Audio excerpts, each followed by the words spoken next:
Hey, what's up everyone, and welcome to our YouTube channel. In this video, I'm going to be reviewing Brevo. Essentially, I'm going to be sharing with you the pros and cons of getting started with email marketing using Brevo. Whether you are a busy entrepreneur, a marketing professional, or simply you're looking to better manage your time, then Brevo can be a very useful tool for you that will help you for automating repetitive tasks and supercharging your efficiency. So first things first is that we want to access Brevo. To do that, simply navigate to brevo.com and then click the sign up for free button. Create an account if you haven't yet. The good news is that it's incredibly simple and doesn't require a credit card to get started. You can use Google or Apple account for quick access, and you don't even need to start with a paid plan. You can start with a free tier. While the free tier does have a range of features, there are a ton of capabilities available in the paid ones, but it's fine to start with the free tier just to get a feel for the platform. You will still get up to 300 emails per day. Once you have logged into your account, you will land on this dashboard. This is the command center for all things automation, and it's worth taking a moment to familiarize yourself with its layout. The key areas are essentially the left sidebar where you will find the automation section. This is where most things happen and you'll be spending most of your time here. In the upper right corner, you will see the create an automation button. We'll be using this shortly to build our first automation. You will also notice sections for contacts, campaigns, and reports. These are crucial for managing your audience and measuring the success of your automations. Now let's go ahead and dive into creating the first automation. Keep in mind though that some specific tutorials may vary based on the functionalities that you want to automate, but the general process remains the same. You want to click on create an automation in the right corner, and then you'll be prompted to choose between the classic editor or a guided setup. I'm going to use the classic editor for more flexibility, but if you're new to the automation tools, then guided setup can be a great way to get started. The next step is that we want to set up triggers.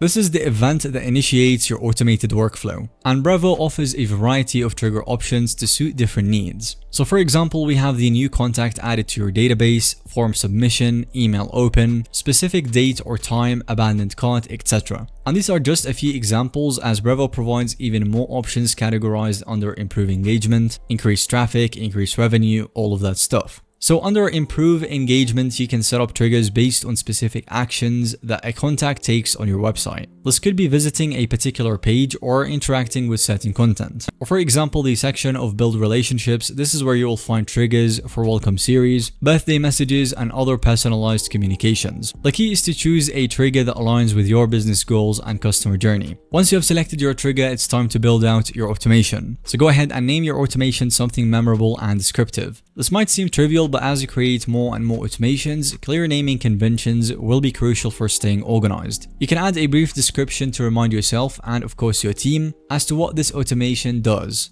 Decide whether contacts can enter this automation more than once. This is an important consideration, as for some automations like welcome series, you might want contacts to only go through once, while for others like purchase follow-ups, you might want them to repeat with each purchase. After creating your automation, you'll be directed to a new page where you can add entry points and conditions. This is where you really can start to get creative with your automation flow. So click the plus sign to add a new entry point. Choose from options like email activity, contact details, form submissions, etc. For email-based automations, you will need to create a new email template. You can also add conditions at this stage. Conditions allow you to create branching logic in your automation. For example, you can send different follow-up emails based on whether a contact opened your initial email or not. It's worth noting that Brevo offers a variety of pre-designed email templates. You can also create a custom template from scratch, but I recommend browsing through available templates and selecting one that fits your needs. Consider factors like the purpose of your email. Don't forget to preview your email in both mobile and desktop modes to ensure that it looks great on all devices. And before setting your automation live, it's crucial to test it thoroughly. So send a test email to yourself or a small group to check for any formatting issues or errors.